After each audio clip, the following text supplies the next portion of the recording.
Híjole. Íralo. Oh. What's that?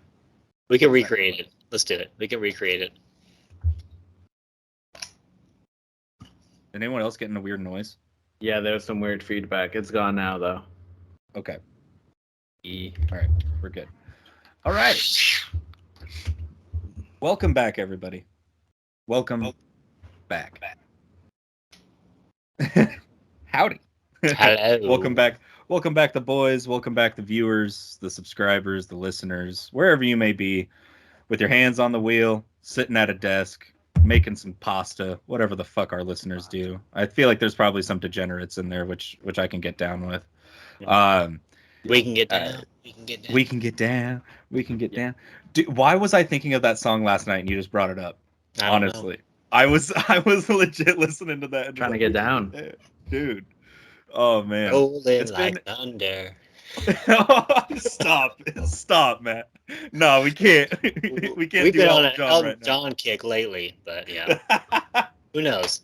He might get brought up, you know. He might. But yeah, as our regular listeners and watchers might have noticed, we took a little bit of a hiatus. Just life things happen. You know, you got to go take care of some stuff. Go have some fun when you have some free time. So I'm glad, but Jacob, if he has anything to say about it, won't fucking let us go 3 weeks again. He's been chomping. It's too long, man. Too long. I feel like I'm missing out if I'm taking that long, but it was nice though because it let you marinate more with the album.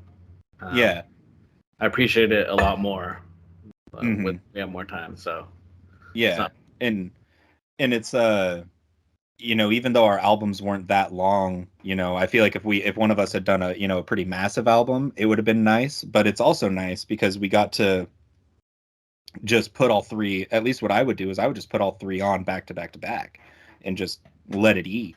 And because, you know, having three albums where it's hardly over 40 minutes of runtime across the board, pretty rare for us all three to be on the same page with that too. So that was pretty sick.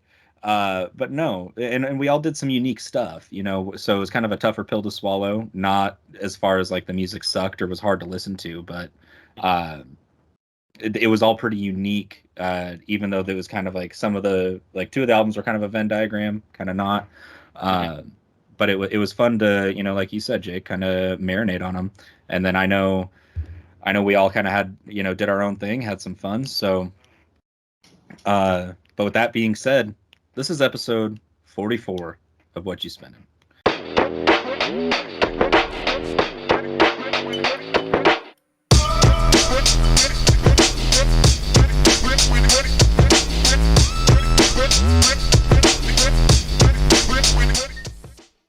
But no, man, and that's something wild, man. 44 episodes. It's like every time, you know, the next number comes up.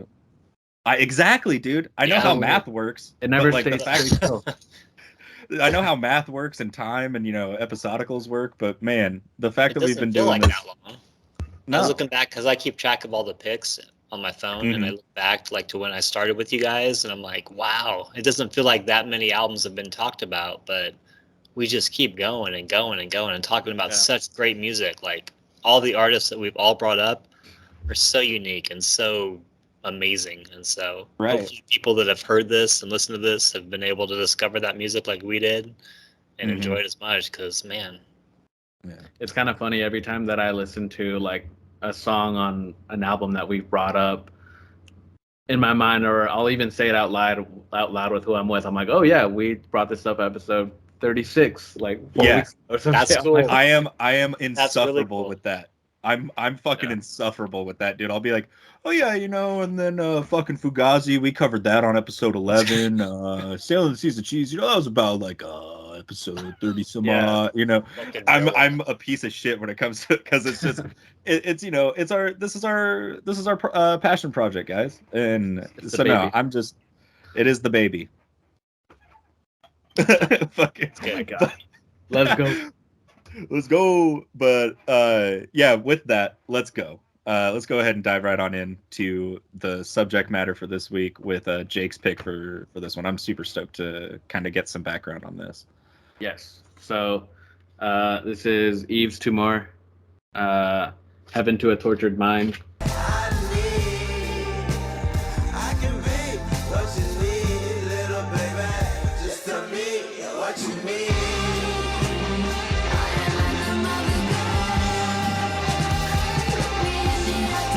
Came out in 2020.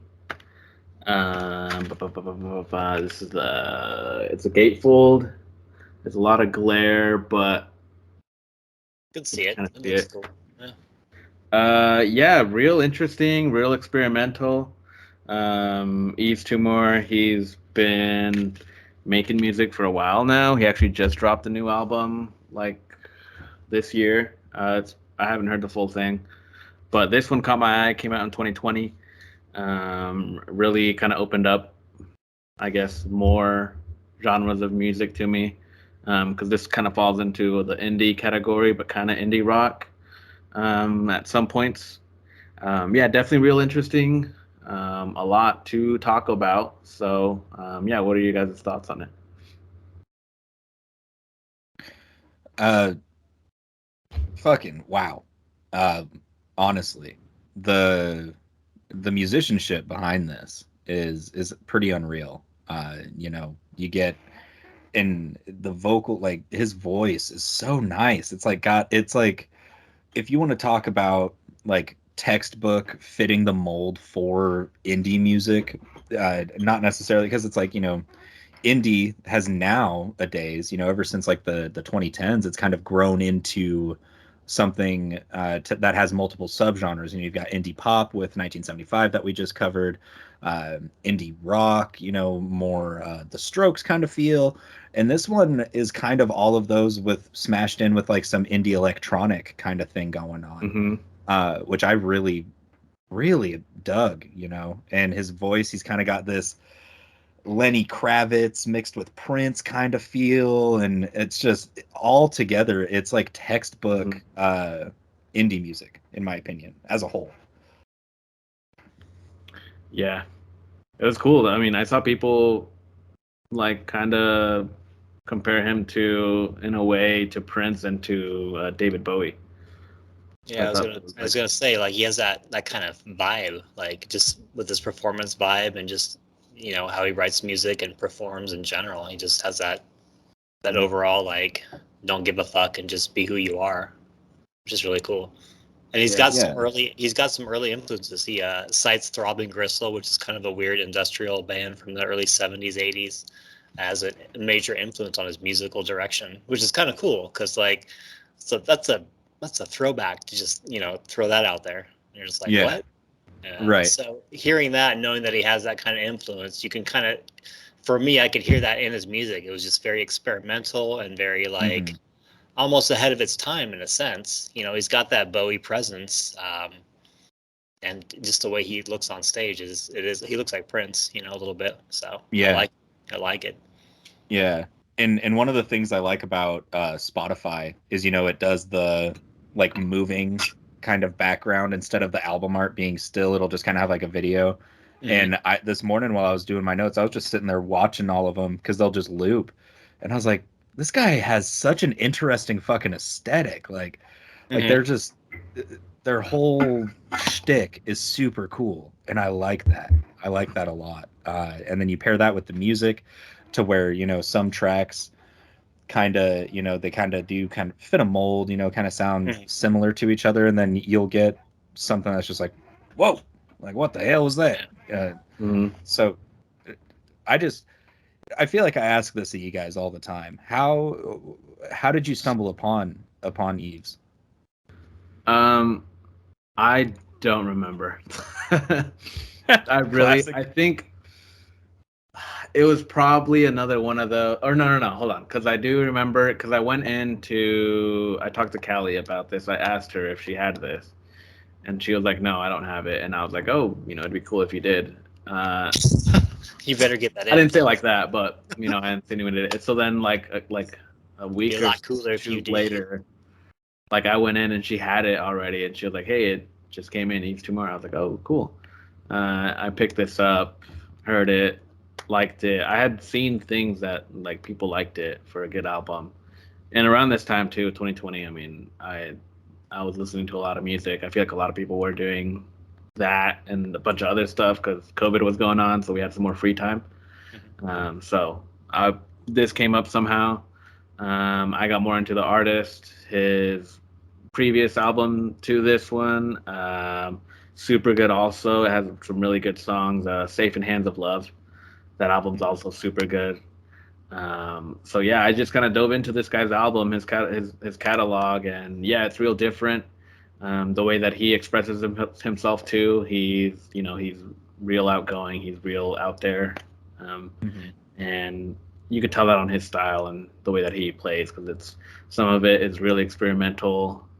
There's a song on here that like it leads into another song that there's like rockets and stuff and like fireworks and confetti, like it sounds like, and then it goes into the track. I thought that was cool. But yeah, it's just the album cover too just caught my eye. Like it just looks, I don't know, like two people That's like a cool album cover for sure, hugging or something, and then they look kind of distorted and stuff. Yeah, like interpretive dance kind of thing. And that was when you brought this up on the last episode. I was looking at that and I was like, I wonder what the hell that's going to be. It was one that definitely caught my eye based off the album cover. And I'm glad that you brought this up. I'll go ahead and say you're welcome for inspiring you both to kind of go on an indie kick with this episode. I thought that was pretty funny. But no, Matt, you kind of touched on it earlier. It does kind of have some reminiscence of kind of the early industrial kind of thing, which is so interesting to kind of hear, some of that kind of instrumentation paired with, more of the indie electronica stuff that's going on in it, and just the vocal style on everything. He's really on some of these songs just vanity, like, which is like it's like a raw feel where he's just like spitting it out and doesn't care like what the listener feels, or like, because sometimes it is kind of harsh. You're like, all right, but like to perform like that and make music like that, it says a lot about an artist, in my opinion, and he just fucking kills it. So yeah, 100%. No, I was completely unfamiliar with this artist, and then you brought him up, and I usually won't do any research per se until like day of, when I do my notes. And I was looking into him a little bit, and I was like, man, he's actually been doing this for a while. He lives in Italy now, but was born in Miami. Like, recorded some of his albums in Germany, LA. Like, he's just all over the place. Very eccentric, from an artist standpoint. To just be like, all right, I'm gonna go to like Leaps Chick, Germany, or whatever the fuck it's called, and go record an album there, and then I'll go do this one in LA, and then I'll go live in Italy, and then do my next one, which is so cool, because you are kind of a product of your environment, especially when you're doing something creative. A garage band is always going to sound like a garage band, but you throw them in a studio or in a stadium full of thousands of people, it's going to completely change. And even where you record, a studio's a studio, yes, but what you do outside of the studio, after you record something, can influence. You going down to like a little bistro in Italy, completely different than going to like a Bierstein in Germany. So I can assume, I haven't listened to any of the other albums. I can imagine that there's some differences that you can kind of tell, oh, this was kind of probably because he was in LA or whatever. I thought that was really cool, because I don't think I've ever heard of something like that. Yeah, I mean, your environment definitely can inspire your thought process and like how you're feeling and how you're playing. And kind of cool, one of the things I saw, because he just came out with the album actually this month, like 2 weeks ago. And a single on there. It's looks like it's produced by Frank Ocean and Kanye West, and mixed by Alan Moulder, which he's in My Bloody Valentine and Nine Inch Nails. So I thought that was interesting. I was like, oh, I didn't know that he had that kind of What people a on his goddamn team. trio. What a Yeah. trio to have produce a single. Mulder, Like, what? Kanye, We've talked and about Alan Frank. Mulder on this podcast before, I feel like, in a few of our picks. Like, I feel like he's behind a lot of our choices. Yeah. Kind of weird. I was like, oh, didn't expect that, but it makes sense though, because he did have really big songs. Like Jackie was a good song. On his previous album, Safe in the Hands of Love. Noid is probably my favorite song on there. Yeah, and it's cool because he's been doing it for a while, but he's still kind of a relatively new face. And not a lot of people know who he is or how even to pronounce his name. I mean, Yves Tumor. You know, you would have known that it's silent. It's Yves Tumor. Yeah, Yves. That's how I had no clue. I was like, two more. Yeah. It was also like quick exactly. notes, but I was like, I have no fucking idea what he just said. Exactly. Yeah, it's like it's not really well known. So definitely when this album came out, it did get a lot of traction, and then the more people that started appraising it, the more people got into it, and then it just snowballed, and yeah, here we are. Like next thing you know, an album came out. I gotta listen to it still, see if it's similar to this or the previous stuff, but definitely from his style, from his sound, I'm expecting something new because it's very experimental with what he does, and that's what I like about it. So 100%. Nice. No, let me know how that album is. I'll listen to it for sure, especially because like 3 years is a long time, but when it comes to music, it kind of isn't sometimes, with like creating an album and stuff. So I'd be interested to see what has changed, with given this as a starting point to listen to. I think is great. As I said earlier, I haven't listened to any of the other stuff that's been released, but as far as an intro, if you want to get into Yves, listen to this, man. This is killer stuff. This is probably his best regarded album, I'd say. Yeah, do we have any other thoughts, or do we want to get into the top three? I wanted to mention that I read a fact or not a fact, but like a little tidbit that he made furniture during the pandemic, like to make ends meet or just to make extra money, I'm sure. But like, what kind of furniture did he make? I want to see what he made. Like, I'm sure it's very elaborate, cool, funky stuff. Like a spiky chair or something.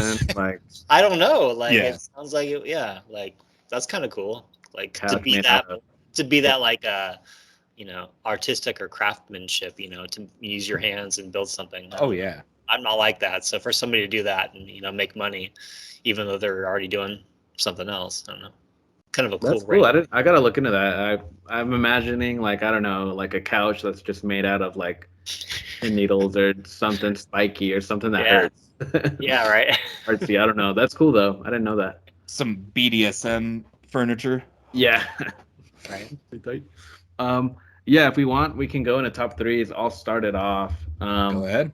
Top three, or honorable mention. I'm gonna go. I think it's Strawberry Privilege. Is that the instrumental one? That's the song. Yep, that's the one. Yeah, I've always liked that song. That song's always been good. Superstars, I've been liking too. That's my top three. I previously didn't listen to it, but now that I had more time to listen to this album, I liked it more. And then that's my number three. Number two, I'm gonna go Romanticist. And then my favorite song, probably the opening track, Gospel for a New Century. It like kicks off the album so well to like his sound and what you can expect from the rest of the album. Absolutely. I totally agree. I'll go next. Number three for me was Medicine Burn. Really liked that one. Pretty decent second track on the album. Number two was Dream Palette. Kind of like I liked that one. It was part of this, I felt like the middle of this album had a pretty strong run. The whole album is very strong, but once it kind of gained traction, it just didn't stop, and that middle part is really kind of like the climax of it, which is pretty sick. And then number 1 for me was Kerosene. Yes. It's a good track. That female vocal in the middle of it, like just going banana. Come on. Yeah. Come on now. Yeah. It's hard. And honorable mention, Fully Impose. That nice. That's a good one. I like that one. Nice. Yeah, for me, honorable mention would be Medicine Burn, and then 3-2-1, Asteroid Blues, Strawberry Privilege, and then Kerosene. It's a great song. Yes. So really cool artist. Like it's rare that you see artists that are so just themselves. I don't know, just doing what they want to do and making music that's maybe not accessible to everybody, but touches on a note that is unique and makes them unique. So I don't know. I always like hearing about people like this that I've never heard of. So thank you for bringing them up. Very cool. Yeah. Thanks for listening to it. It's definitely not hard. It's definitely not hard. I feel like you can get into it, but it is experimental. So yeah, I love that. Indie is kind of moving into this where anyone can make anything, and if you're into it, you can like it, and it works for him. So that's why I'm, got the album, obviously. But yeah, thanks for listening to it. I'm glad you guys liked it. Yes. Hell yeah. Well, that was Heaven to a Tortured Mind by Yves Tumor, which was Jake's pick for this week. We're going to go ahead and move on into the next one.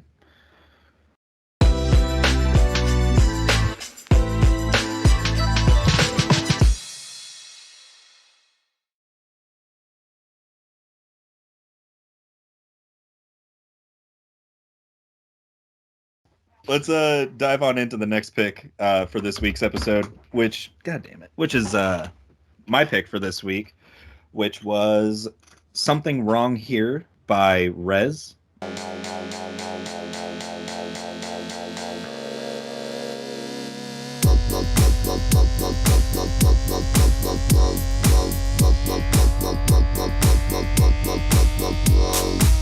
It was her EP released in 2016. It's classified as mid-tempo EDM. Killer stuff. If you like this album, check out the rest of her stuff. She is just unreal at producing the music that she does, and it's very, very niche, very eclectic. I've clearly got a lot to say about it, a lot of appreciation. I'll shut up for now. What do my boys got to say? It was like house madness mixed with 80s video game music. I loved it. It just kept coming at me from the starting, the first track, Purple Gusher. You're just like right away, you know what the album's going to throw out, and I don't know, it's really cool. I'd never really listened to any album like this before. So, it was new to me, and I always like to hear new music. So Yes. Yeah, I've been kind of going on a bender of like EDM and like house music. So listening to this was good. I did like it, man. I've had heard of REZZ, but not actually heard like a full EP or album or anything. Because she was popping like around that whole time that like dubstep was a thing too and everything, huh? Like she was getting big. Now this is after? No, so this is like one of her earlier EPs. I don't know which one it is. I think it's at least one of the first 3. And if you want to talk about like when dubstep was getting huge and stuff, like when Skrillex was popping off, Excision, it was like right after that kind of died off. Because that kind of lasted about from like 2010 to 2015, and then people started going back into rap music, with Migos, Future, shit like that, and then she kind of discovered her, didn't he? Found her, kind of got her. That was Deadmau5. Really? Deadmau5 did. She was signed. This album was actually released on Mousetrap, which is his label.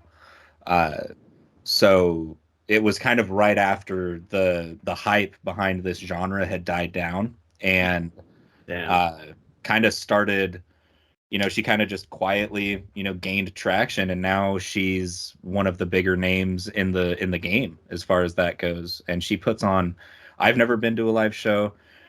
Jake, I'm half tempted to go have you drag Kevin down here to talk about the shows he's been to, because he's apparently seen her twice. But I've watched twice. That's cool. Yeah, I've watched multiple of her live sets, whether it's at Electric Daisy Carnival EDC, or she's done multiple sets. Like, her thing now, like her tradition is going and playing Red Rocks, like Halloween, like right around Halloween time. She'll go play Red Rocks and just have a fucking badass show.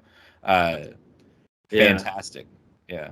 That's what I did too. I looked at her live stuff because I feel like more than anything, especially with like dance music and EDM, like there's so much more to just the sound. It's like what the light show is, and like where the venue is, and like how many people can you sardine into like one venue, and all the lights going on and everything. So I did see some of her like shows, and they looked pretty cool.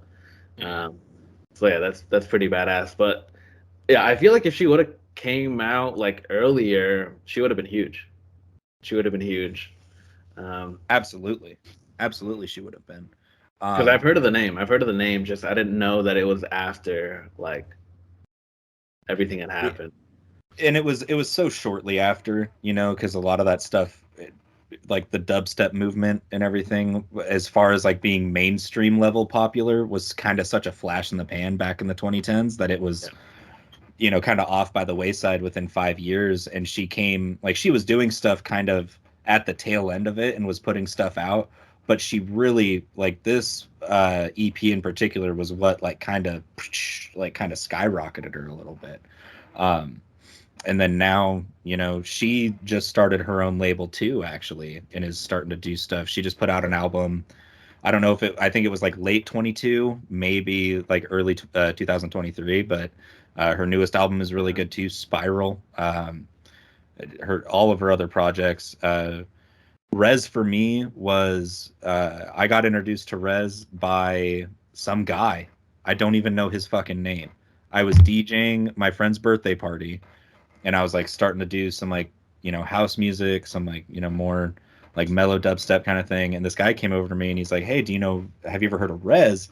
I was like, "No." And this guy was like a game developer, like in his spare time, like that's what he would do. And he was like, "Yeah, I've been trying to hit this chick up so I can use her music in my video game."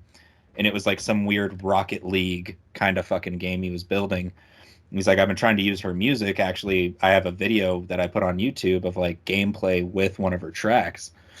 And it was Purple Gusher was the song he used. And I heard that song and I was like, all right, this is bitchin'. And it like, if I had to like pick like my two biggest influences or like artists that made me really want to continue mixing and stuff, and like it's why I've done it for so long at this point, it was REZZ and Mr. Oizo. And that like was like a defining moment for me. I was like, Jesus Christ, all right. That's awesome. That's so like completely different sides of like mixing too, like Mr. Oizo and then REZZ. Yeah. No. That's cool though.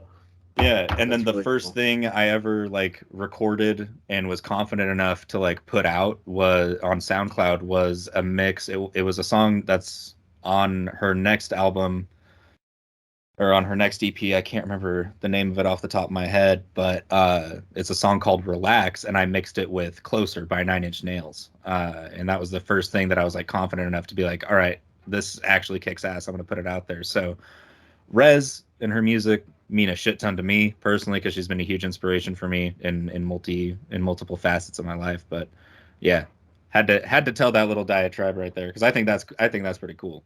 Some guy was like, "I'm trying to get her to make music for my video game," and I'm like, I don't even remember your name 8 years later, dude. Like, come on. Yeah. That's really cool though. That's really cool. Like, yeah, I've been getting real into like EDM and house music because I've been going to the gym like a lot more, and I've been like actually doing cardio now. Like I'm actually running just to get in shape.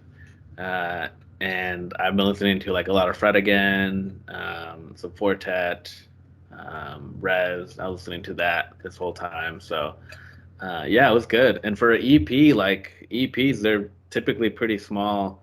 They're short, but it felt like pretty good for an EP. Like it didn't feel cluttered. 6 songs. It's like just over 20 minutes. It was good, man. It was really good. Purple Gusher sets it off really well. The album cover is really trippy, um, with all the eyes and the hand and like the mouths in the background and everything. It's pretty cool. Go do like REZZ on YouTube, and you find the one that's actually put out by her YouTube page. The hand with the eye in the middle of it, the eye moves as the song plays and shit, and all the other stuff in the back. It's like the album cover, but like a moving thing. It's legit. That's really cool. Yeah. But also another cool thing that she did this year for the second time. Fucking 4 years ago, she did something called Nightmare on REZZ Street because she's super into horror movies, and she made like, and it was it's a bunch of stuff that hasn't been released at all, like not since then, not beforehand. And she said, she's like, it's never going to be released on an album. And it's like these, she did another one this year, and they're like these half-hour 45-minute long mixes that are like cut together with clips of like old ass horror movies. Like there's the Shining clips, and then she'll have someone like CGI her like doing some like Freddy Krueger type shit. So if you want to go down a rabbit hole about REZZ, I would say listen to this and then go watch both the Nightmare on REZZ Streets, because they're pimp. They go hard. There's some live versions of that too. I log out my YouTube feed. I saw like a Red Rocks version of that somewhere. Yep, that's what she did this year. That was like part of the release for the one she just did. Was She was like, I'm putting it out like a week prior, and then I'm going to do this whole set at Red Rocks, like Halloween weekend. So, but no, I'm glad you guys liked it. This one was one that I was like, I really don't know how these guys are going to react. But it was one that I've been kind of sitting on for a minute and wanted to bring up. But let's go ahead and do top threes. Cool. All right. Number 3 for me, Purple Gusher. Great song. Great start. Number 2, Voices in the Wall. That drop is just, it's just all so aggressive. And then number 1 for me was Selector. Always has been in my top 3 songs of her whole catalog. Just that fucking, just the deep wub with like that little sparse little synth sound over the top. Oh man, it's gonna be, it's nasty. But and then my honorable mention was Melancholy. Really like the vocalist in that, and then Into That drop is pretty sweet. But yeah, those are mine. Nice. Mine was pretty similar to you, Dorian. With Purple Gusher being my honorable mention, and then 3, 2, 1, I went Selector, Paranoid, and then Voice in the Wall. Nice. That's good. My honorable mention was Purple Gusher. Top 3, I'm gonna go. I'm gonna go Voices in the Wall. Number 3. Number 2, Melancholy. It's Melancholy. I know. I did that on purpose. I know. I was just talking about you being illiterate last night, so it's funny you tried to fuck with me on that. I have to fuck with you now every chance I can get. But Melancholy, that song with Laura Brem, dude, it solidifies, dude. A female vocalist with EDM, it's like bread and butter, dude. It's like, and a female DJ too. That's what's even cooler. Female DJ, female vocalist. Come on. It mixes so well. It's like a couple of hot Canadians. Let's go. Yeah, and then Cryptic. Cryptic was my favorite song on this. Really? Yes. Let's go. I love that one. That's sick. Yeah. That's sick. Well, that has been Something Wrong Here by REZZ, her EP from 2016, which is my pick for this week. We'll go ahead and put a bow on it and talk about Matt's.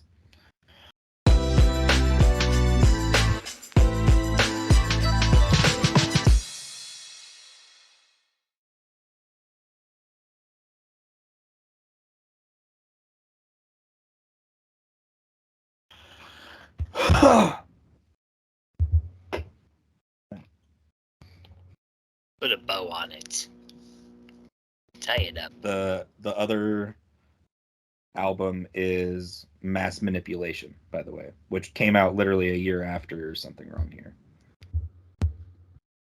and has a song called Green Gusher. Oh.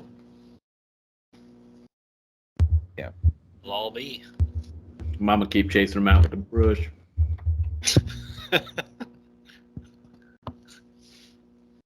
She's the shit, dude. I like that. I'm over here like, yeah, it was late 2022 that she released that. It was fucking literally the beginning of 2022 that she put out that last album. That was an evil, weird laugh. Are you okay? Jake, have you listened to Scaring the Hose Volume 1 yet? Yes, dude. Is it not fire? It's pretty good. Why is it so good? What song is that? Biscuit or something like that? That song. Perfect. That song is heat. Fentanyl Tester is probably my favorite so far. Peggy. Perfect. Kingdom Hearts Key. Yeah, Kingdom Hearts Key. I knew you'd have something to say. And Fentanyl Tester, yeah, Fentanyl Tester is good. Yeah. I'd say Perfect, Fentanyl Tester, and Garbage Pail Kids. Those are my top 3 off of it. Dude, it's Danny Brown is like, he goes so well on electronic beats. And JPEG, like him and JPEG together, because isn't it JPEG production? Like, didn't JPEG do the whole production? Like, it's at that point I was like, why did I not think about this? Yeah, Peggy with fucking Danny Brown. It's so dope. They dropped their vinyl, but it was like $55. I didn't get it. I'm gonna try to. Did you see what the one cover was? It was like Twitter screenshots saying JPEG has blocked you and Danny Brown has. Hard as fuck. Yeah, it's cool. It wasn't limited, though, so it wasn't worth it. What was that? It wasn't limited, so it wasn't worth it. Yeah. Matt, have you heard of Danny Brown or JPEG Mafia? No, I have not. They're 2 rappers, and JPEG is also a producer. They just put out their first collab tape. Mm-hmm. I don't know. I think Matt would like it. I think you would like it. I'll send it to you. It's interesting. It's called Scaring the Hose. Yeah, Scaring the Hose Volume 1. Yeah, dude. It's so good. It's so good. Yeah, I'm curious now. For sure. Let's do it. Yeah, so you both have homework. Matt, you got to listen to Scaring the Hose. Jacob, you got to listen to one Sleep Token song. But without further ado, let's go ahead and wrap this bad boy up and talk about Matt's pick for this week. Another one that I'm really interested to talk about, which is sorry, that was a weird intro. No, that was perfect. I always like finding local artists, and this one is a band called Mimicking Birds. It's their debut album. Solved a modern day where it's pretty safe to say we've turned into something monstrous and overweight their various face. From 2010, I said 2014 last week. It's actually from 2010. Amazing album, discovered by Isaac Brock from Modest Mouse, his label. And so Nate Lacey is the front man, and he kind of does this thing on guitar while the rest of the band does their thing. And an amazing songwriter and guitarist in his own right. I saw him live once. Don't remember much about the show, but I do remember, them doing their thing, and it's sounding amazing. So again, I like the local feel. It's a little bit more of a softer pick, as far as the whole album. They're all different acoustic songs, so a very mellow pick. What did you guys think? I loved it, man. Oh yeah. From kind of like from the yeah. It was but it was like had this darkness to it. It did have that kind of folky instrumentation behind it, but it had this overall to use a word that we just used, melancholy. It kind of had this like melancholy kind of vibe, across the board. And what he does with the acoustic guitar is very, very cool. It starts off with Home and Somewhere Else, which is a great track. I personally think they could have started it off with The Loop, and it would have been just fine. Yeah. But yeah, and I only say that because I just love the intro to The Loop so much. It's got this like that deep, like, it's clearly drop tuned. I could almost probably tell you it's probably drop D flat, actually. It's probably drop D flat tuning. Fucking awesome. Very reminiscent of like Heaven Beside You by Alice in Chains. Just kind of like that deep boom, like that opening note, just like that drawn out like acoustic sound, and then kind of going just this soft vocal over it, and it makes you sad, but it also doesn't. It's like, man, Right. this The just lyricism is very melancholy and very like end of the world, like, space, asteroids hitting the earth, and like, yeah, overpopulation, which is kind of cool. He's very dark in his songwriting, but he does it so well. It's so catchy. It like you said, Dorian, The Loop is such a great song. You could start the album off with that song, and just it'd be a great album the same way. And it's cool how he captures that. So, and he does it effortlessly with his songwriting, and I don't know, you don't hear that very often, where people can do that so well and blend it well with an acoustic guitar. Yeah, I really like this, man. I had not heard of Mimicking Birds. I love these local picks because it opens up my field of view to see, narrow it down to where I'm at, what's here around me. That's cool, man. I wouldn't have found out of these guys. Did you see them play? Like at one point? I did. I saw him up in Portland at the Doug Fir Lounge. That's where I saw Saul Williams as well. I've seen a few people there. I saw part of Godspeed there at one point. Jealous.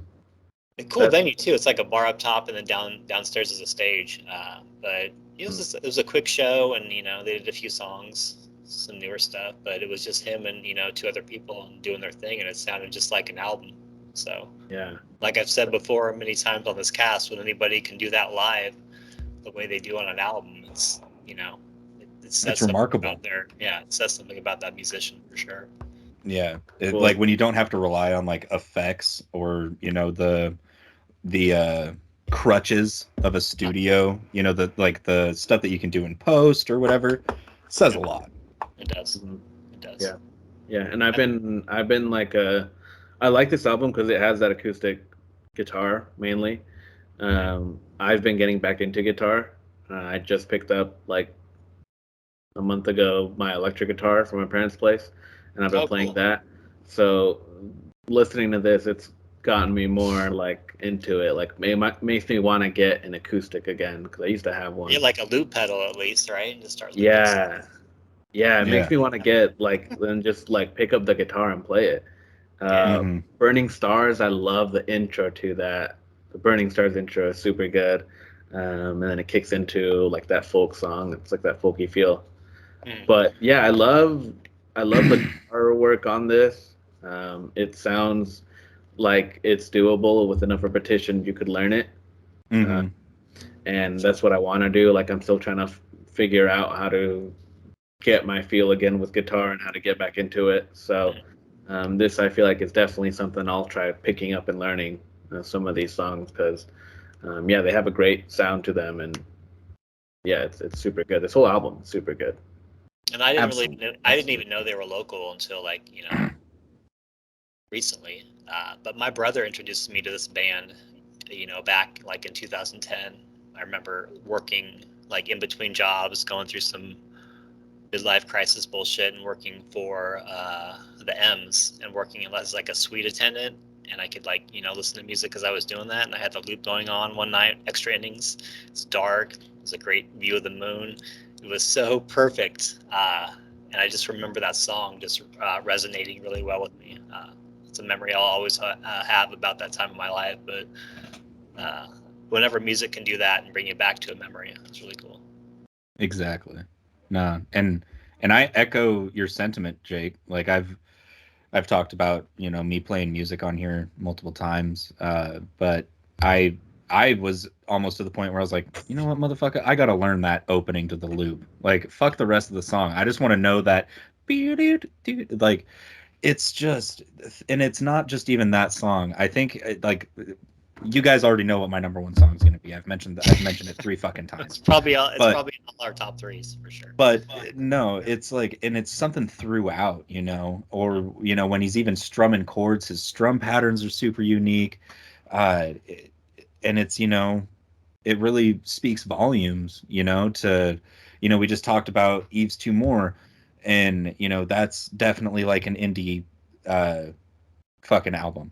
And then we talked, now we're talking about Mimicking Birds, and it is indie. It's whatever you want to call it, but at its roots, it's an indie album, right? Like, it's that, and that's kind of what I was touching on earlier, is that indie has now grown so much to where you can have like indie folk kind of thing, to where there's on this album alone there's some super dark, sad kind of songs, and then there's stuff like Burning Stars, where that intro's and it just kind of makes you do a little something something, and then but I just, yeah, man, I remember, like, when I first listened to this, like the week after our last episode, I replayed like 3 different songs off of it, because I was like, what the hell is this? Like, and Matt, can you show the album real quick? I'll put the album cover in post. But like, just look at that album cover. What, like, when you look at that, what do you think? Right? Not what it is. Not even remotely close to what the fuck it is. I was like, oh, this is gonna be like, in my mind, I was like, oh, like, this is gonna be like Portland 9 Inch Nails, like industrial, like that sounds tight, like it's gonna be like spooky, like kind of, like, maybe some Rammstein kind of feel in there. And then I put it on and I was like, why does this sound like the cry? Yeah. A, why am I about to cry? And B, why does it sound like the outro to a fucking Friday Night Lights episode? Like, that was the feel I got. And then I was like, but also, this is sick. Like, this is fucking awesome. Yeah. Dude, New Doomsdays. I love that song so much. It's like so like calming. That intro's cool too. Yeah, it's so calming and relaxing. I don't know, like, especially with his voice, when he's singing and when he's strumming, like, it's just like, I don't know, it just calms me down. And it's kind of, it feels like it's sadder lyrics to it, and then it ramps up in the end when it, he's fully strumming it and going more on the vocals. But yeah, this whole album, like, it kind of has its ups and downs where it speeds up and then it slows down. Also, Remnants and Pictures. That song also I really liked. It a little bit more upbeat. Same thing with Pixels. The guitar work on Pixels is super good. Yeah, this whole album, man. I'm not typically one to like folk music, or acoustic sounds, but now that I'm picking up guitar again, I feel like it's making me appreciate it more, because it's like, oh, that's takes some work to do that. So it does. It's tough, especially guitar. Playing that instrument by itself as an acoustic, instrument. Yeah. Jesus, electric's one thing, but playing an acoustic guitar well is tough. It's a tough task. Yeah. There's a lot. I like the songwriting aspects of him too, talking about different things. Like in Pixels, he's talking about Cannon Beach, and I kind of read over some of the lyrics more than I had before, just in reviewing this album. And Pixels, that's one of the first things he's talking about, Cannon Beach and the ocean and things like that. And I was like, what? He's just talking about Oregon shit. So it's kind of cool. That's so that warms my little heart. Right. That warms my little heart. I think that's the first word he says in that song is Cannon Beach. I listened to that. I listened to this album so many fucking times over the past 3 weeks. Didn't catch that. I didn't either until we started re-listening to it. I was like, oh, he's talking about Cannon Beach. Cool. Definitely would have.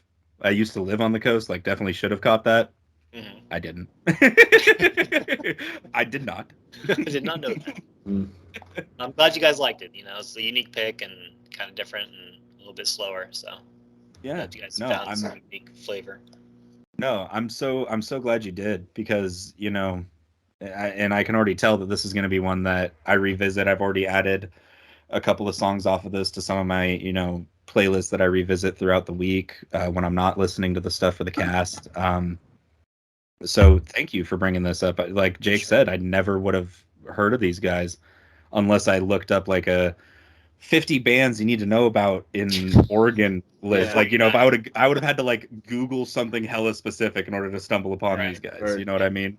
Browsing But, the hipster Portland Reddit. Yeah.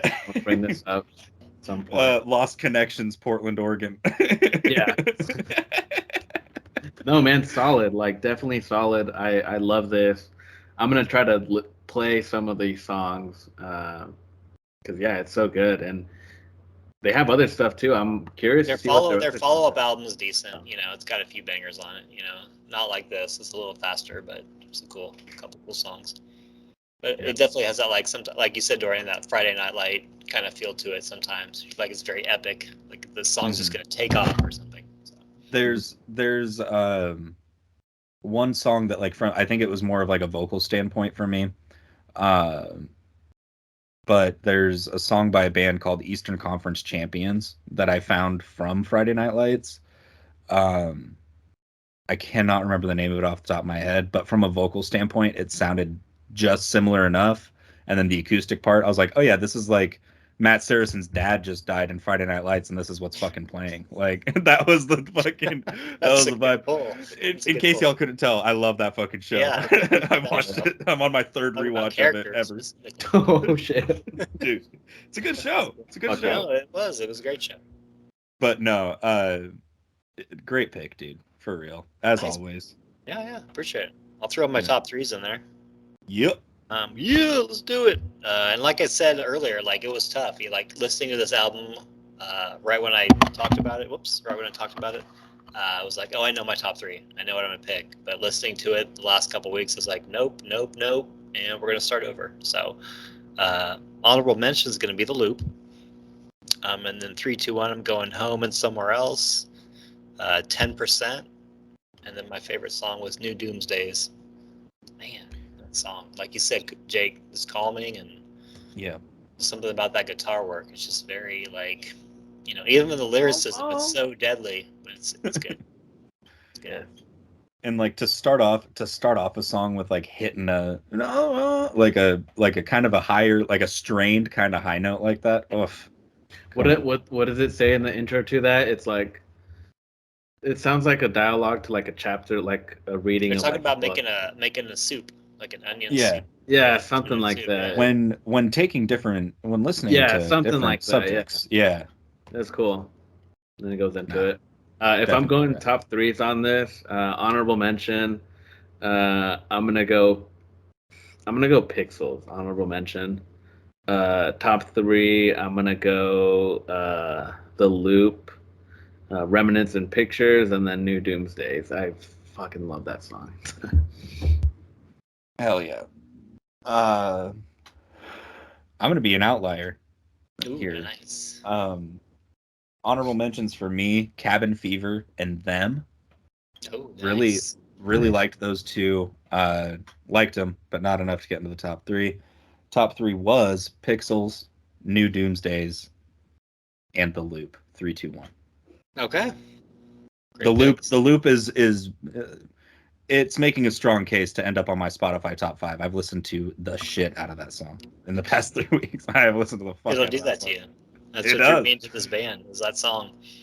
Dude. The song. Thank you for bringing this up. Yes, exactly. Hell yeah. No problem. All right. Shall we dive into Bless the Masses? Yes. Let's. All right. It's time for the annual episode Christmas, where we get to share what we're doing for next week. It's a cast favorite time of every episode. So with that being said, it's Jake's time to show us what we're talking about next week. Jake's time. Yes. So I'm gonna go a little throwback to some R&B. Some neo soul, definitely a classic. Oh, nice. D'Angelo, Voodoo. Let's go. Some real horny hours. Dude, you and I were talking about D'Angelo a while back. That's so funny. A while ago, yeah. Yeah, we were like we were talking about Sad Boy Hours, and you were like, yeah, just put on D'Angelo, and I was like, all right. Yeah.